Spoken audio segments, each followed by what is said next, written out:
Is it a motor race? Is it a Sebring?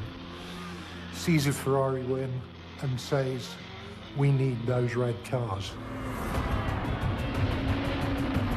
My grandfather knew that we wanted to win Le Mans, and Ferrari had won Le Mans and had been winning Le Mans. I think he felt the easiest way to do it was just to buy Ferrari and then merge the companies and use their kind of technical expertise to help win. Ferrari would bring a commercial sports car that could compete with the Corvette and a racing team with international pedigree. Ferrari built a few customer cars to pay for his racing, which is interesting in one way because it's the exact opposite of the Ford story. Ford went back into racing to sell customer cars. Win on Sunday, sell on Monday. Really opposite views. They made an approach to Ferrari to investigate if he was eventually willing to sell the company. And Ferrari said that he was willing to speak about it, in any case, to see which were the terms for the sale. There was a lot of effort put into making this deal a reality. The lawyers and the accountants and everybody went over there. They went through, a series of negotiations and kind of hashed out this deal where there would be two kind of companies. A Ferrari-Ford division with the purpose to take part to races, and a Ford-Ferrari division with the purpose to manufacture cars for road use, Gran Turismo cars. The Ford team tried to put a valuation on the company, and I think Enzo, in his mind, had a valuation, and they were, I think, at first pretty far apart, and then they ended up settling on $15 million. We'll try to accommodate your desires as best we can. My father thought that this was going to be a done deal. Ford Motor Company was going to walk away with an incredible brand, and then all of a sudden this racing thing just exploded. Sticking point was the racing side of the business. That would be called Ferrari Ford. That would be owned by Ferrari, by Enzo. But there was a stipulation in the contract that said Ford would still have veto power or control over what series was raced and where the cars would race, who the drivers would be, etc. Ferrari said, no, I don't want to sell it. He didn't want to accept any restriction on motor racing, and his choice was for the freedom. Ferrari used that gambit to try to sell the program to Fiat because he didn't want the Americans to take over his company. Gianni Agnelli gli aveva promesso che probabilmente la Fiat sarebbe stata alleata della Ferrari, come in effetti è stato. Enzo didn't want anybody telling him how to run his racing business in Europe. And my grandfather didn't want anyone telling him how to run the racing business in Europe. Final moment came, sitting in his rather monastic office in his works in Modena, and he said, I don't want to race at the Indianapolis 500. He turned Ford down. My father was extremely disappointed. That's when he decided, all right, we're going to beat you. And we're going to beat you at your own game in your backyard. After the Ferrari deal fell apart, Ford had to create this car that could beat Ferrari and win Le Mans. If you're going to compete at Le Mans, you need a car with very high top speed, so you can get down this straight very, very quickly. My grandfather formed this division of the company called Ford Advanced Vehicles and took the best engineers he could find, and they came up with the original GT40. They designed everything. They designed a specific magnesium casting with 92 separate parts, all custom fabricated and custom made just for the pedal assembly. The chassis was a unibody, but it's as detailed and complicated a unibody as anything they did for Mustang or any of the production cars. It was a purposely built race car.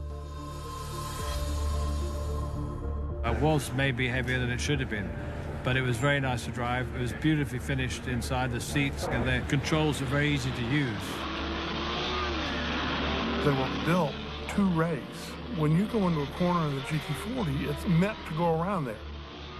The style of the GT40 was really representing a big change in motor racing. My father was surprised about the car. The design of the bodywork, very impressive. The size and shape of the GT40 made it such a unique vehicle. I'm not sure if people had seen a car that was so low, so it was clearly a very unique and dynamic design. Ford had invested a lot in making it bulletproof for racing. The money Ford spent in racing for Le Mans was the biggest amount of money ever in one big wad to get dumped into racing. It just changed the scene for everyone. Especially in Le Mans, if you want to win from zero, you have to invest more money than the team that have been winning. We would get anything that we wanted. If it was a sensible choice and there was a need for it, it would help durability or speed or performance, we had no problem getting it. We felt really good about our chances at Le Mans. Ferrari had a proven track record. Winning Le Mans year after year, every year the car was better, faster. Mauro Forghieri, the young, new chief engineer at Ferrari, was about to instigate some very radical moves. La 250p. Quando io andai da Ferrari e dissi, guardi, secondo me, noi dobbiamo usare il nostro 12 cilindri, che è potente, molto elastico, per fare una macchina a motore posteriore. Mid-rear engine racing cars, both in Formula One and sports cars. That had never happened at Ferrari. It was a radical move to put the engine behind the driver. Apriti o cielo. Avevo tutta la fabbrica contro. Un motore così pesante dietro non avrebbe potuto fare una macchina competitiva. Io ne parlai con John e John era d'accordo con me, perché gli dissi, John, facciamo questa macchina. Abbiamo fatto pochi giri a Modena solo per vedere che andasse bene e John Surtees ha battuto tutti i record con quella macchina. Le Mans always had hundreds of thousands of spectators, but this year it was overflowing. Ford's debut at Le Mans drew millions of eyes to that race around the world. The Le Mans 24-hour race at last, and 3 gleaming Ford GTs are present. There was a tremendous amount of publicity, the fact that Ford Motor Company was going to enter the Le Mans race with these new GT40s. This is the Ford, the blue and white Ford bearing the American racing colors, the lowest car by far in the field. Well, now, do you feel the preparation of the Ford is equal to the preparation of the Ferrari, after which is one for I don't know how many years?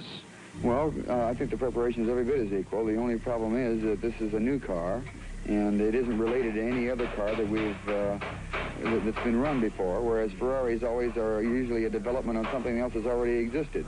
Two of the great manufacturers from either side of the Atlantic are going to tangle for the first time. The stage is set for a war of speed. At 4 p.m., the starter drops his flag and runs for safety. But disappointment. Phil Hill's Ford is seriously delayed with fuel vaporization troubles.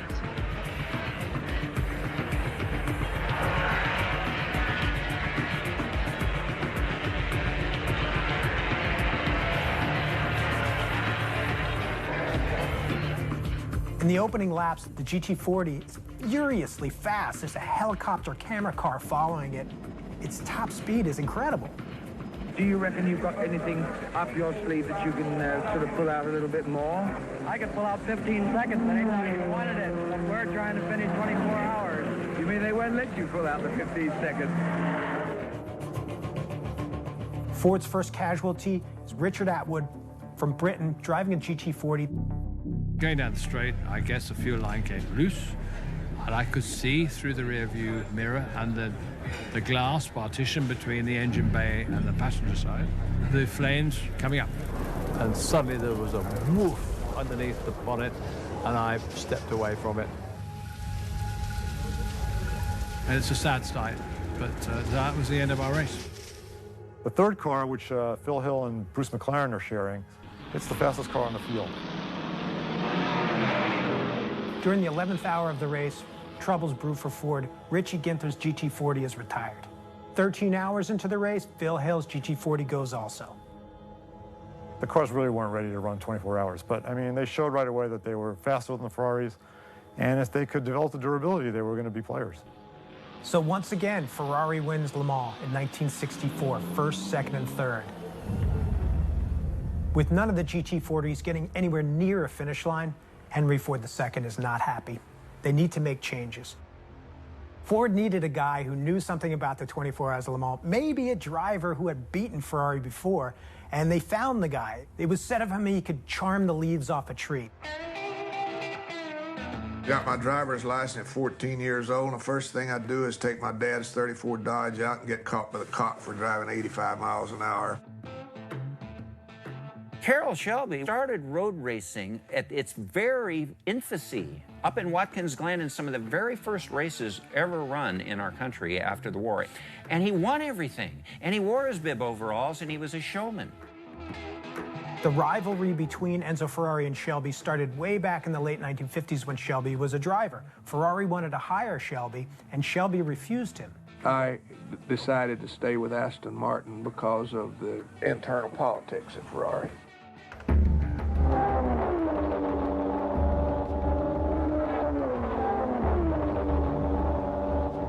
Now the winner pulls in to be submerged beneath a seething mass, eager to acclaim a resounding victory. This is 1959. He and Roy Salvadori had just won the 24 Hours of Le Mans in an Aston Martin. He was at the peak of his racing career. He wins that, and he's dying. And it wasn't even a half an hour before the race, he came up and he said his heart was going. And he said, I don't think I can ride. I knew that I had hereditary problems, and my father had died at 46 years old with it, so I figured there was nothing that could be done. Drove with a nitroglycerin pill under his tongue, you know, to keep the thing down. We won the 24-hour race, and it was the luckiest break up to that time that it ever happened to me because it opened the door for a lot of opportunities for me down the road. Carroll didn't know for sure what he was going to do in his life, but one of the things that he could do was he wanted to build his own sports car. All this time I had been planning to try to build a car that utilized the American V8s. So Pete Brock left General Motors and he went to Carroll Shelby. You got to realize we're a very small group. We're like about 8 guys total. We had hot rodders from Japan, France, Italy, Switzerland, England, New Zealand, Australia, and all these guys worked together amazingly well. It was a great shop to work in. It was like one big family, abusing each other. We were a ragtag bunch of crazy guys, kind of out of control. There was always lots of pranks going on, you know, cherry bombs and all that kind of stuff. But basically, yes, everyone got on very well together. Shelby was really in the right place at the right time. He had all of these young people, these hot rodders who knew how to make cars go fast, who knew how to fabricate. And he had Phil Remington, who was this technical genius. Sometimes he goes by the title of chief engineer, sometimes general manager of racing. Remington is one of the few figures in racing who's become a legend who's not a race car driver or constructor. Phil Remington was pretty much responsible for all of our successes in racing over there. Phil Remington is like the unsung hero of all of 1960s racing. He was a genius. He could fix anything. He could fabricate anything. And he told the kids in Shelby's shop what to do. All of that together, you had an amazing company. Corvettes were the prominent car in racing at that point. And Shelby definitely, he definitely wanted to beat the Corvettes, there's no doubt about it. He knew if he wanted to make a name for himself as a car manufacturer, he had to build a Corvette killer. He was able to get an introduction to go to Detroit and meet Lee Iacocca and try to sell him on the idea of an American sports car. We had the capability of mass-producing reliable engines, and that's what he needed. They'd given him about 10 minutes to give his elevator talk on what he was going to do. And he was still talking as they pushed him out the door, you know, and finally Iacocca said, just get that guy out of here, give him a couple engines and some money, and let's see what he can do. Carroll went over to the AC car company in England and said, Ford Motor Company's behind me, and we're going to build this big corporation and build all these sports cars. And would you guys supply us a couple of chassis for nothing? Between whipsawing both of them, I wound up with a chassis and 4 or 5 engines from Ford. So they built the chassis, we put the engines in them, and the first Cobra was put together.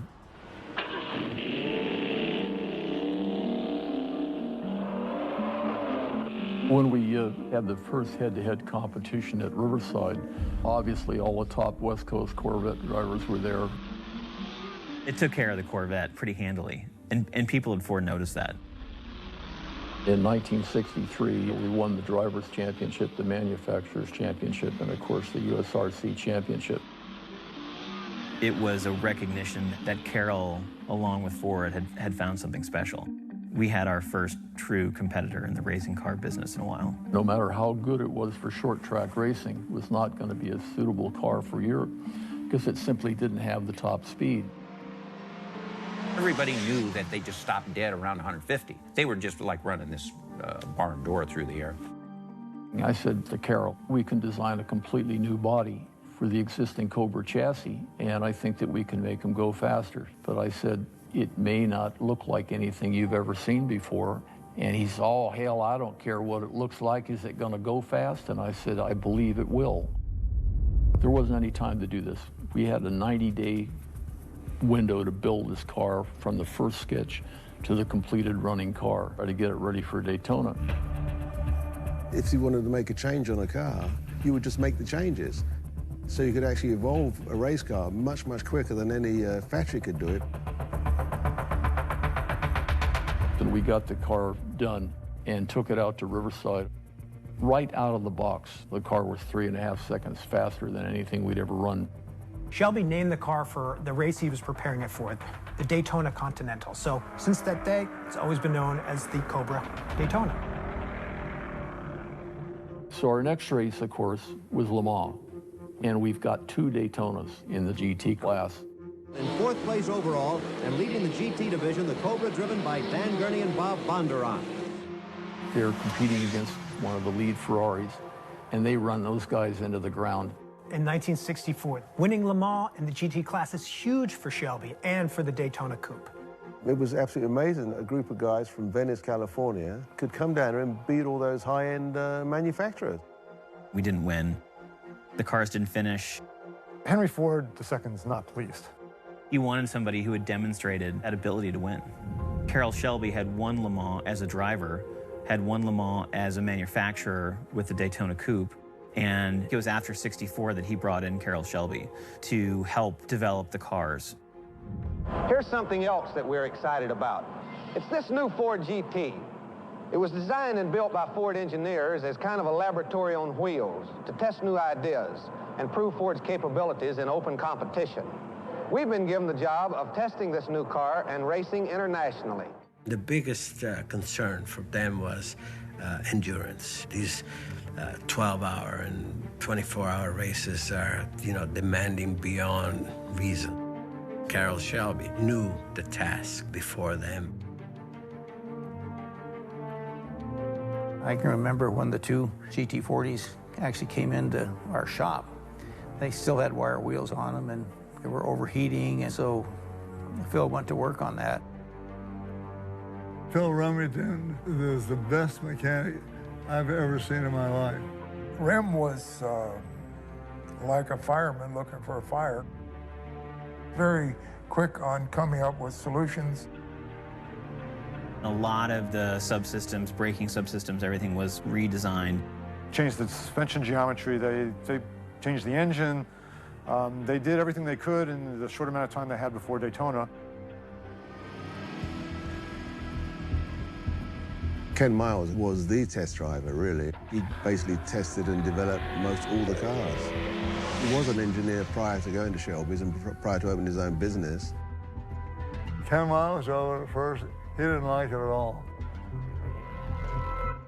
I hopped in it and I drove it, and it didn't handle great. So I brought it back, told Remington what it's doing. And so he adjusted the ride heights and suspension, changed the shocks on it, and stiffened it up. Each time that he worked on it, it got better and better and better.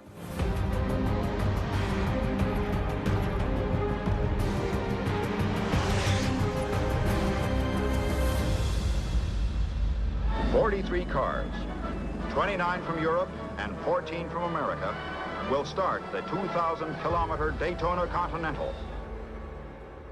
So the GT40s show up at Daytona in 1965. Shelby's had less than 2 months to turn these cars into winners.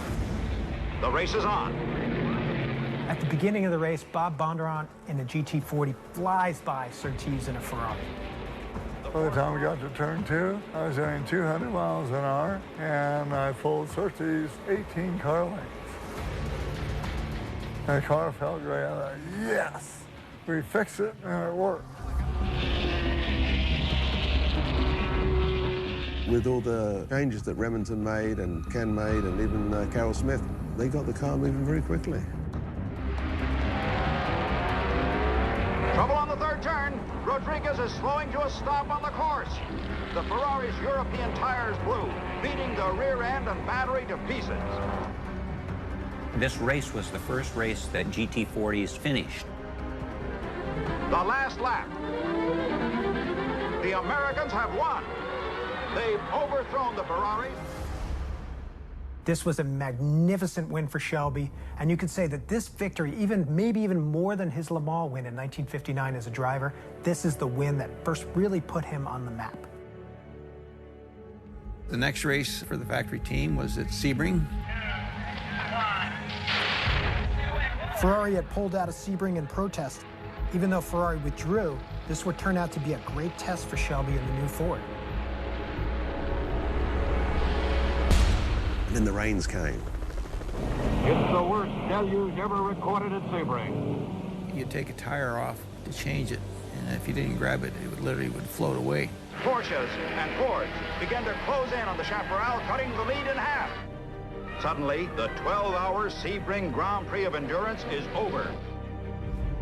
Number 11 Ford GT is first in the Grand Touring Prototype class. If we're successful at Daytona and we're successful at Sebring. By the time Ford is getting its cars ready to ship to France, suddenly people are starting to describe Ferrari as an underdog. Ford is expected to keep pace in this race and maybe win. This is the year of Ford's great challenge, an American invasion on the supremacy of the Italian giants.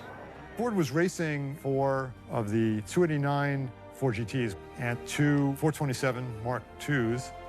The pre-race drama had centered on the strongest ever challenge from Americans. Their declared intention to beat Ferrari. In 1965, it was starting to get really serious. My car worked fantastic. I was third fastest qualifier. Ford had really built some good engines, and somebody at Ford decided to rebuild them just before Le Mans. Night before, Ford said, change all the engines. Ford debuted in 1964. There was a huge audience. In 1965, there was an even bigger audience. For the first time at Le Mans, an American car is actually favored to win. People were expecting this car to beat the Ferraris. Chris Amon's first away in the Ford 7-liter, followed by Bob Bondurant, Bruce McLaren and Surtees.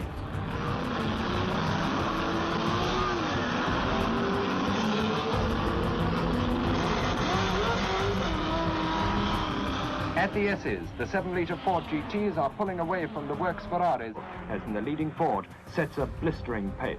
And when the race starts, Bruce McLaren in one of the 427s and Chris Amon in the second 427, they lead at the start, and by the time they're at the end of the Mulsanne Straight, the Ferraris aren't even in sight. We got a great start, and I knew I had a great chance to win.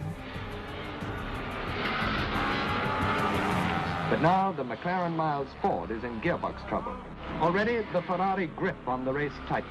The Le Mans race in '65 was an absolute berserker because the cars were quick. I mean, the cars were running quick, but we had all kinds of engine problems and vibrations. What happened was they got some new head bolts and they didn't check them out, and all the head bolts stretched. One thing about the Ferrari car was that you were unlikely to break it mechanically.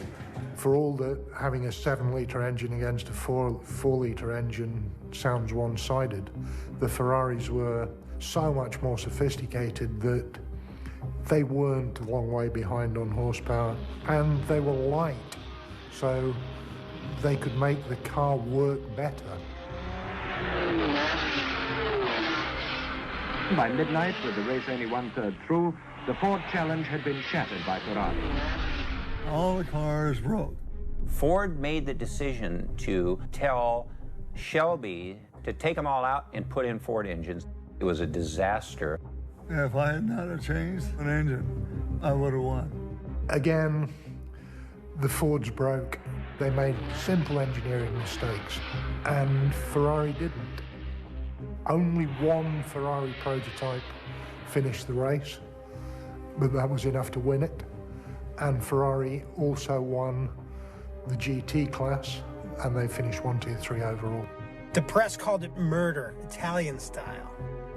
It was the second year for my grandfather of utter disappointment, and I'm sure he probably questioned in his mind whether this was all worth it. Ford, with millions and millions of dollars going down the tube again, start to look bad. This was humiliating. Henry Ford II was pissed. He made it very clear that we were not going to fail again. Henry Ford II was not the chairman or the president of Ford Motor Company. He was the emperor. And he had a way of making statements that if you don't win, you're out of here. I was with Don Fry and Leo Beebe when he called us in, and he had the name tag made in 65. September, it says Ford wins Le Mans in 66. You want a job next June, don't you? Ford decided to expand its operation. So instead of just having Shelby American, they also hired Holman & Moody, who was already running their stock car operation, and Alan Mann Racing, which had just won the GT championship with the Cobra Daytona Coupe. When I came back, a lot of the crew were missing. They were gone. They didn't need as many people to run the GT40s because they already had those people set. So anyone who was working on the Daytona Coupe kind of got their walking papers. At the end of the 65 season, I got back, there was a total stranger in my office there. You know, they'd come in taking over. Shelby didn't really fire me, but, you know, it was obvious that they didn't need me around there anymore. Enzo Ferrari did not tolerate mistakes, especially when it came to engineering. And if engineers did make a mistake, he made sure they knew about it.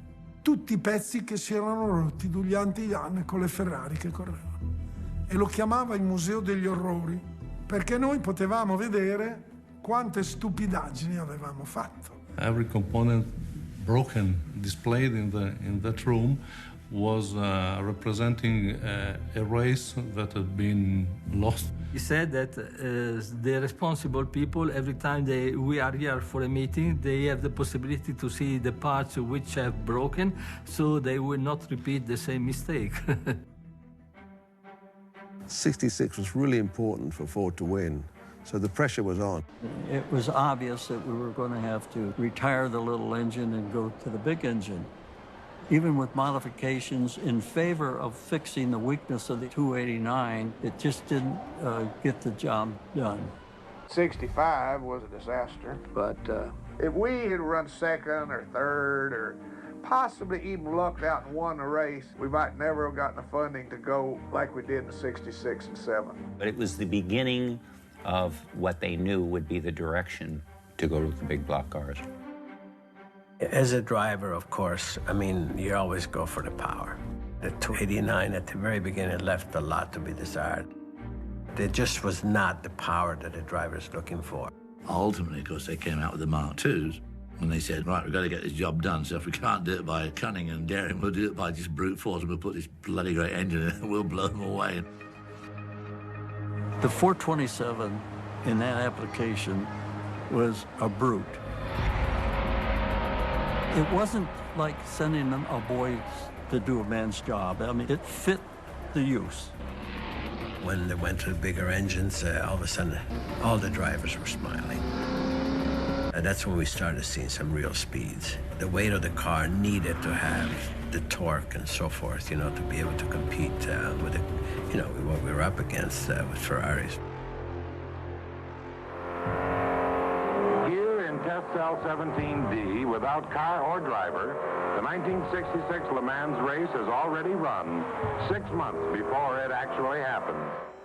I do remember going to a Ford engine test stand, and it had a Le Mans system in it, so it had robots that shifted the gears. It'd go through all 4 gears and had a 427 engine, and you could tell when it was on the Mulsanne straight and where it would slow down for the right-hand turn at the end. So they could run that car, I think the longest they ran was like 40 hours or something.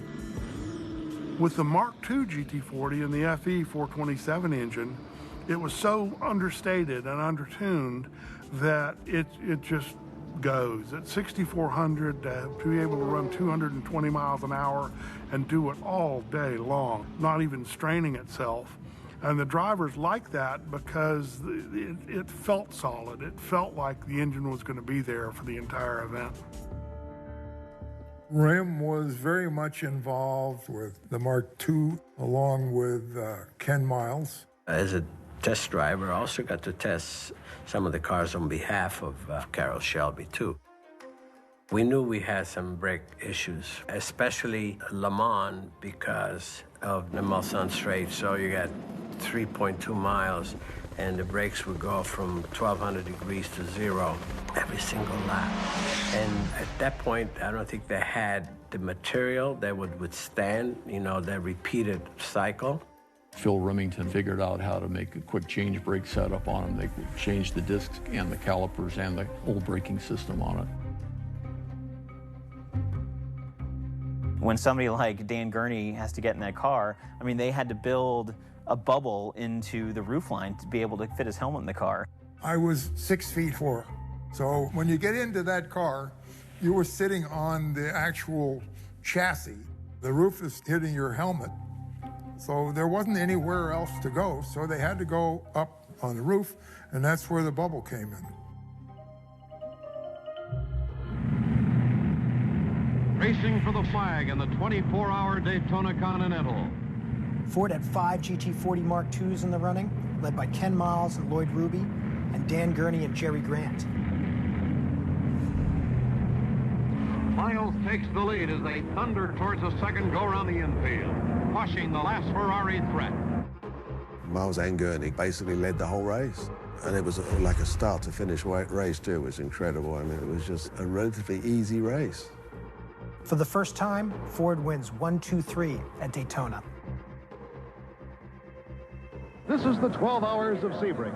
And during the next 12 hours, we're going to have a lot of questions answered that are in the minds of racing fans everywhere. Can the Fords win 2 in a row, such as they did with the Continental, the long road race, this being the second one on the road to Le Mans? And can Ferrari come back after a rather dismal start at the beginning of this year? Can you tell us who your rabbits will be and who your steady boys will be? Well, I think we'll have Dan Gurney out front. We were going to be the rabbit. To be the rabbit is someone that obviously, is quite quick. You want to entice the competition to follow that and try to destroy the equipment. If you're designated as rabbit, that means that you're expendable. That's part of team play strategy. Dan Gurney's going like a rocket. It's neck and neck now. Parks, Miles, Gurney close enough to cover with a blanket as they roar through the Webster. Ken was running second. I think at that point, Dan had lapped Ken. And Ken would come into the pits, and I say, Ken, you've got to get your finger out. I said, Gurney's going to win this race if you don't watch it. He says, I'm not that worried, he says, because Dan is pulling me out of every turn. I mean, he's definitely over-revving that vehicle. And I said, well, it's not that much further to go, Ken. Ninth full on. It's Ford, Ford, Ferrari, Ford, Ford. Report of another accident. The third place Rodriguez Andretti Ferrari is in and damaged. Fire quickly out. But that should do it for the only Ferrari capable of challenging the Ford.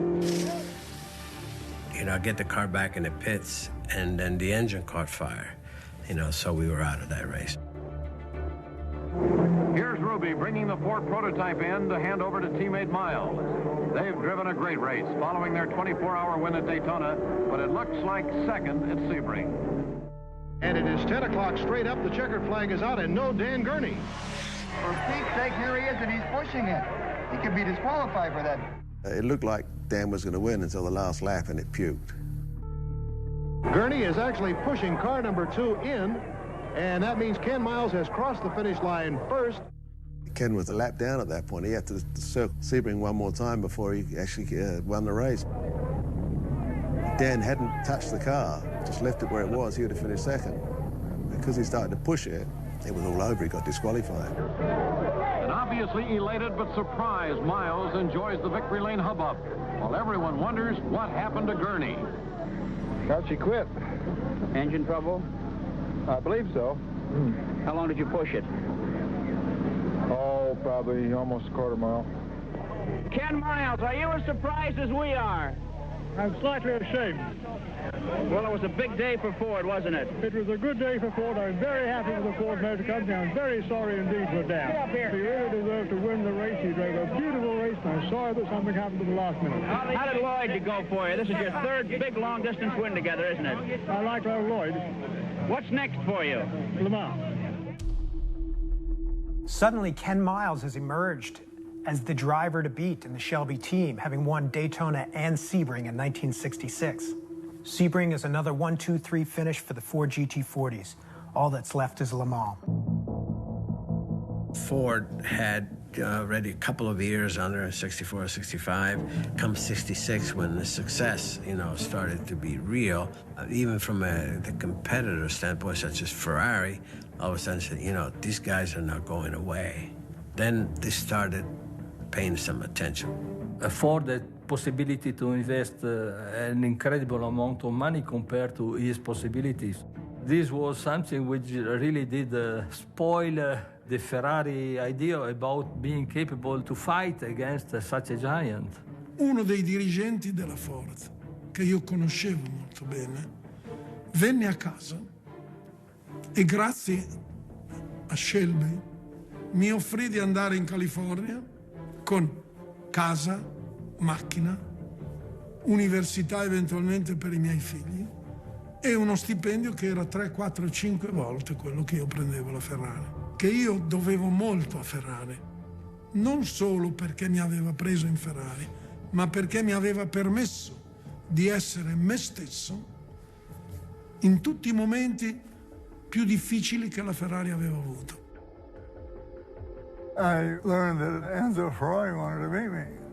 So I went down and met him, and he said, "Would you like to run with us?" I said, "Yeah, I would." In 1966, Bob Bongerin swapped from Ford to the enemy, drove for Ferrari at Le Mans. Enzo Ferrari was smart. He hired me because I was beating him all the time. 66 was a great year for the GT40. We won Daytona 1-2-3, we won Sebring 1-2-3. By the time they got to Le Mans, I think everyone was feeling a lot more confident than they had been in 64 and 65. Then you say to the boss, hey, listen, we got a really good idea for you. Why don't you come to Le Mans and start the race, and we'll see if we can't win it for you. I went to Le Mans with him in 1966. He had a smile on his face the minute we got on the airplane. I mean, he was really excited. He was going over to beat the Europeans on their own turf. Well, we did all right the first couple of times out. The field of cars were very impressive at Daytona and Sebring. In the weeks to come, we hope to continue our string of victories. It's a cinch that whatever success we find, we'll also find our share of disappointments. The Le Mans test in 66, it was raining and drizzling, and when it's raining, I mean, there's no point, you're not going to break any track records in the rain. We already figured out that the cars were going to be quick in the rain with the right tires. Walter Hanskin was driving a Mark II GT40. Miles, who was a brilliant rain driver, he'd already come in the pits. He said, you're better in water and it's just taking too many chances out, then we don't need to go any quicker because it's raining. Carroll Smith tried to slow him down. It's almost like he refused to come in. He was just going round and round, and finally at the end of the chute, at that one right-hander, he just went straight on. But you know, that's motor racing. Some of these drivers, when they're in that car, they just, they give it everything they got. These things are unavoidable. He lost it, and it killed him. But it rolled that car up in a little ball, that GT40. It was almost like it wasn't even made out of steel. It just crumpled up around him.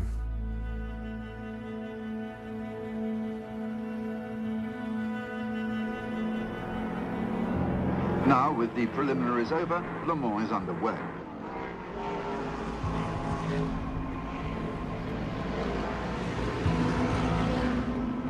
Ford entered 8 GT40 Mark IIs. Ferrari entered 7 cars. The table is set. 1966 will be the showdown between Ford and Ferrari.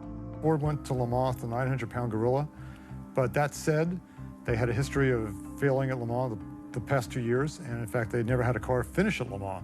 Even though I'd say they were the odds-on favorite, I'm not sure everyone was betting on them. We had a strategy, and we thought the only way we would beat the Fords would be if we could go along and from the very start of the race, we could drive it like a Grand Prix. Because the drivers in the Fords were all racers, and they wouldn't just hold back. They would have a go, and there was some possibility that we might be able to break the Fords. There's the Ferrari team, and car number 20 was scheduled to be driven by John Surtees of England. But shortly before the start of the race, we learned that he wasn't going to drive, and we asked him about it. Yes, unfortunately, you've heard correct. I won't be driving. What is the reason? Well, I suppose it is best summed up at this stage by saying the political reasons.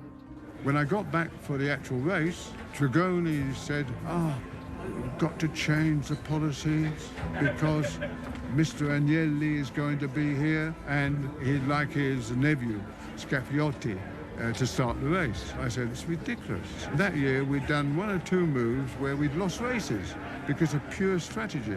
So I went back to Ferrari and said, enough is enough. I'm not going to be treated this way. I'm here to win races. I'm off. Surtees was a victim of the internal politics, and he was another guy who walked away, as did Phil Hill. It didn't matter how much you won. For some people, important people inside the team, if you weren't Italian, you weren't Ferrari. For Ferrari to lose Surtees right before the race, it's massive. I mean, this man was a true talent. Still to this day, he's the only man who's won world championships on 2 wheels and 4. So without him, Ferrari was handicapped, for sure. This race had been billed from the very start as a race between the Ferraris and the Ford team. There are 55 cars lined up, ready to go, and of course they are employing what has become famous in all parts of the world for the Le Mans start. The famous Le Mans start, was you run across, you jump in a car. Even though you had safety belts, most of the drivers, they just want to get out there. They wouldn't even buckle up. The main thing was to concentrate on getting the engine running and getting out of there. And then you'd later on do your seatbelt, if there was a seatbelt. Going down the Mulsanne straight, you try to hold the thing, maybe buckle up, maybe not. Ford, actually, in the 66 race, they had strict orders to drivers. I don't care if you're going to be there half an hour. You got to buckle up, before you leave, which was very prudent. But did the drivers listen? Hell no.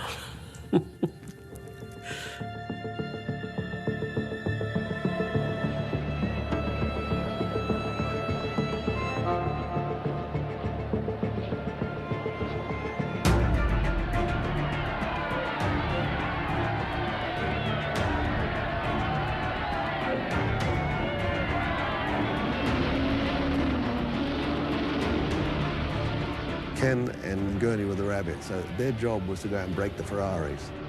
When the race started, Ken Miles didn't get his door closed correctly, so he got a terrible start. And I thought, this ended right from the beginning.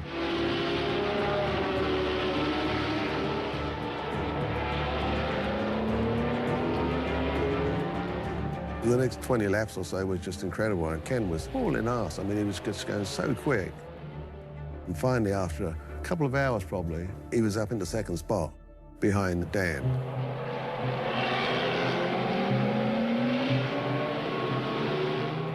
Phil, the tremendous talk here has been on the pace of this race. What is your comment? It's a terrific pace. I'm sure before the thing's over, we're going to see an awful lot of cars that just aren't around anymore. You think there'll be a lot of them falling out? I think so. Car number 8, that's John Whitmore, the driver. And this was quite a surprise that he made a stop so early in this race. And incidentally, we had the official report on that. He had a broken brake line.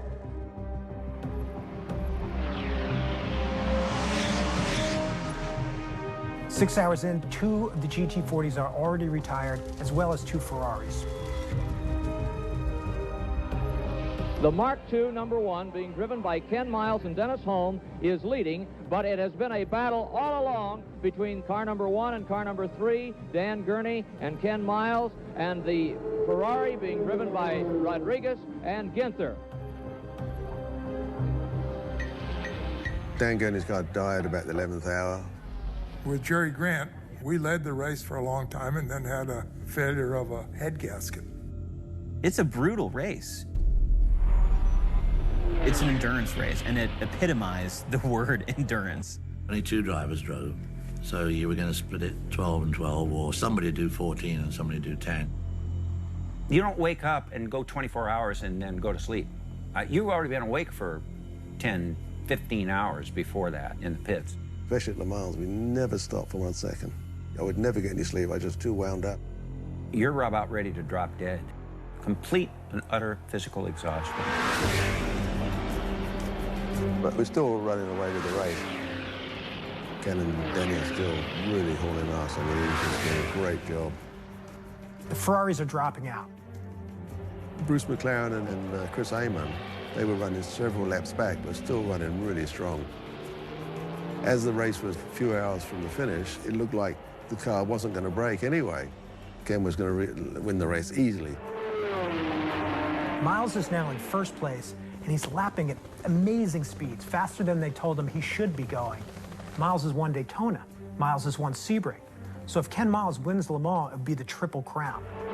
No driver had won 3 premier long-distance endurance races of the era. The word came down, presumably from my grandfather, that he wanted to facilitate this 1, 2, 3 finish. Henry Ford told Carroll, he said, you got to slow him down. When they told Ken, he was very, very upset. He was leaning on the pit wall waiting for his stint on the drive, and that's when he first told me they want me to back off. I was like, you're 3 laps ahead of him. How are they going to slow you down with 3 laps? He said, well, they want to slow me down on the back chute and then longer pit stops and things like that. I said, well, no. I said, that ain't going to happen because I'm not going to slow down on bloody pit stops. He talked to the Le Mans officials saying that we can do a dead heat, which still meant that Ken had to slow down to let Bruce catch up, which he did.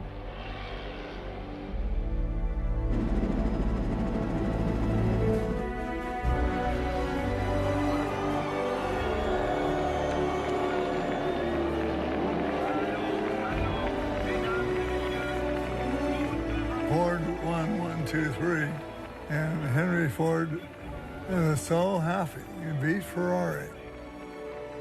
It was a relief for a lot of people because this was a Herculean effort to make this program a success.